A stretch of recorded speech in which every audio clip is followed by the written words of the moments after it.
Mulligan Centre du Golf présente la capsule équipement. Mulligan Centre du Golf pour un nouvel élan. Chronique équipement en compagnie de Sébastien Sirois, maître ajusteur chez Mulligan Centre du Golf et directeur de la boutique à Belleuil. Sébastien, on parle GPS et laser, les pour et les contre. C'est certain que c'est une pièce d'équipement de plus en plus populaire.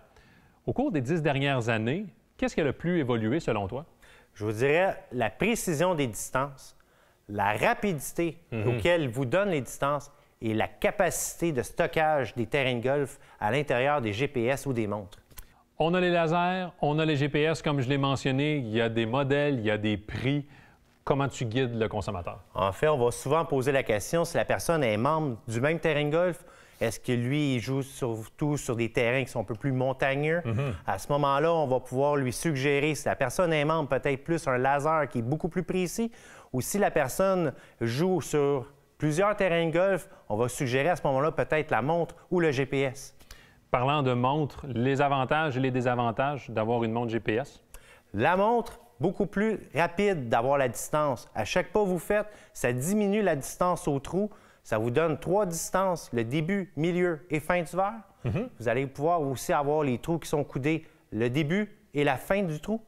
Et aussi, vous allez avoir les obstacles, fosse de sable, obstacle d'eau, le début et la fin de l'obstacle.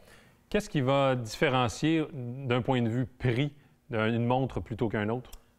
L'écran qui est tactile va ajouter une certaine valeur au niveau de la montre. Aussi, vous allez avoir les couleurs. Une montre en couleur va coûter plus cher. Et vous allez avoir aussi des montres qui vont vous permettre de faire des suggestions de bâtons selon la distance qu'il vous reste à parcourir. Donc, un cadet intégré à la montre, rien de moins. Et aussi le caractère multisport, parce qu'il n'est pas juste question de montre, de GPS, pardon, de golf dans certains de ces produits. On parle de natation, on parle de course et bien d'autres sports. Absolument. Et si l'on prend les GPS, ce sont des outils un peu plus volumineux que les montres. C'est quoi les pour, c'est quoi les contre? En fait, pour les GPS, vous allez avoir vraiment tout le dessin du trou, toute la définition. Donc, si vous voyez nécessairement qu'il y a un obstacle, vous avez simplement appuyé sur l'obstacle. Il va tout de suite vous donner la distance du début et la fin de l'obstacle. Et ça, pour tout le parcours. Oui, le fait que l'écran soit tactile, ça aussi, c'est un bel avantage. Absolument. Surtout aussi pour les fanions, vous allez pouvoir le reculer ou l'avancer, tout selon nécessairement où ils l'ont positionné cette journée-là. Il y a aussi les applications sur téléphone, encore une fois, pour et contre? La gratuité. Beaucoup d'applications sont gratuites avec les téléphones. Le gros désavantage, c'est qu'un téléphone n'est pas vraiment conçu pour être ouvert sur une application pendant 4h30 de temps. La charge au niveau de la batterie, c'est très lourd. Là. Exactement. Souvent, 14 au 16e, c'est là que vous allez manquer de batterie. On a besoin d'un apport, d'une batterie externe supplémentaire pour toute la durée de la partie. Idéalement. On termine, Sébastien, avec les lasers, très populaires, surtout auprès des joueurs ou joueuses un peu plus avancés. C'est très précis. Qu'est-ce qui a changé au cours des dernières années, spécialement pour les lasers?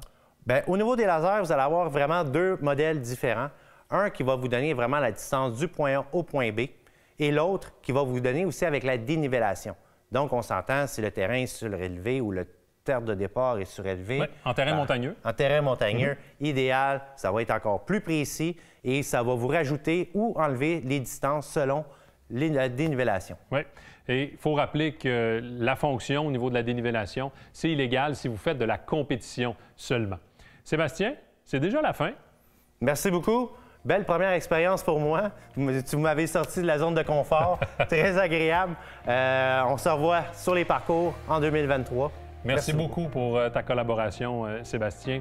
La semaine prochaine, Émilie vous attend dans la chronique équipement. Elle fait le tour des nouveautés chaussures de golf 2023. Bye tout le monde. Au revoir.